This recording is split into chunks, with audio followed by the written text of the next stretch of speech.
space. It's vast and full of secrets waiting to be discovered. Of all the incredible objects scientists have found out among the stars, some of the most spectacular are nebulae. Although most nebulae are completely invisible to the naked eye, modern telescopes are able to give us close-up views of some of the most beautiful objects in the galaxy. A nebula, named for the Greek word for cloud, is in fact an interstellar cloud of dust and gas. Like the clouds in the sky, nebulae come in interesting shapes, like flowers. Insects, animals, or people. This is how many of them get their names. There are 4 main types of nebulae. First, there are star-forming regions, also known as stellar nurseries. In these huge areas of hydrogen gas, gravity pulls the materials together into large clumps, which in turn attract more material. More and more gas squeezes together harder and harder, making it grow hotter and hotter. When it becomes hot enough, it will be a new star.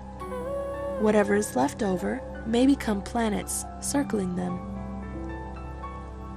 An example of a star-forming region, and one of the most famous nebulae in the sky, is the Orion Nebula. The Orion Nebula is the most active area of star formation in our galaxy. Although it is visible to the unaided eye, it is only a vague glow. Through a telescope, the extent of its wonder becomes visible. The Orion Nebula is 15 light-years across and is made mostly of hydrogen.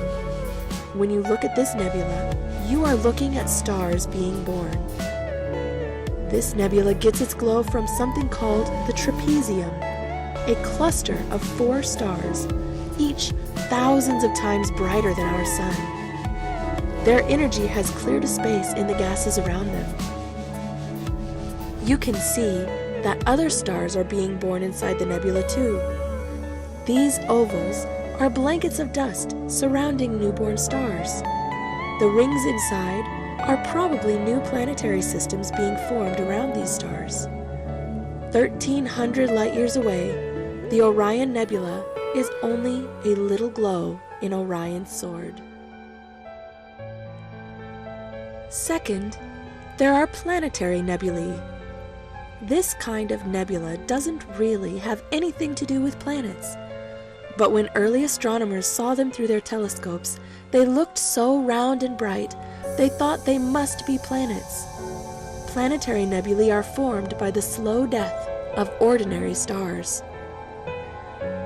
This beautiful object is known as the Butterfly Nebula, and it is an example of a planetary nebula.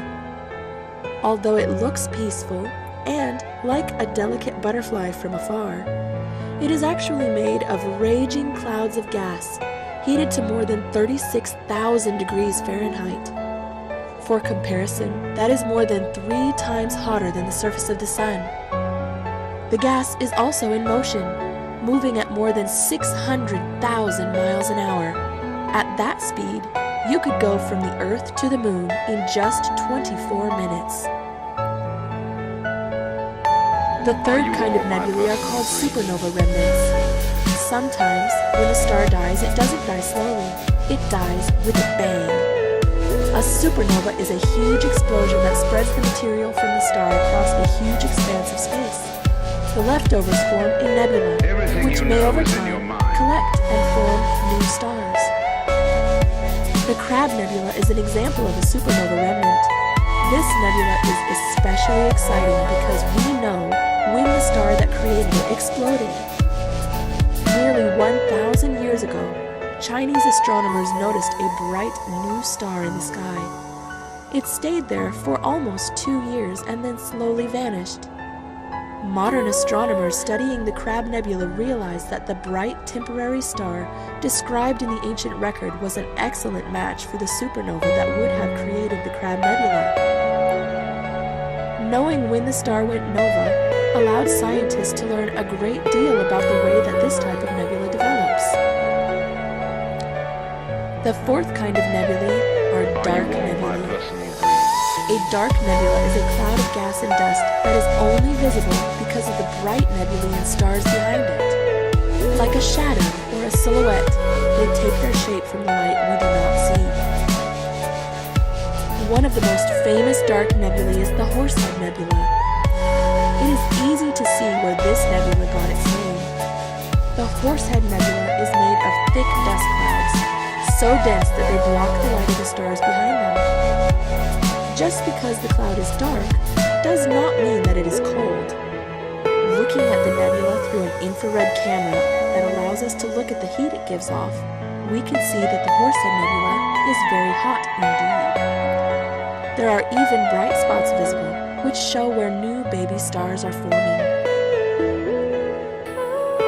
No matter what type they are, nebulae are among the most dazzling celestial objects to be found in the sky. They are a window into the life cycle of the universe. In the end, the same raw materials that form stars are left behind when stars die, to form in turn new stars, and the cycle begins again.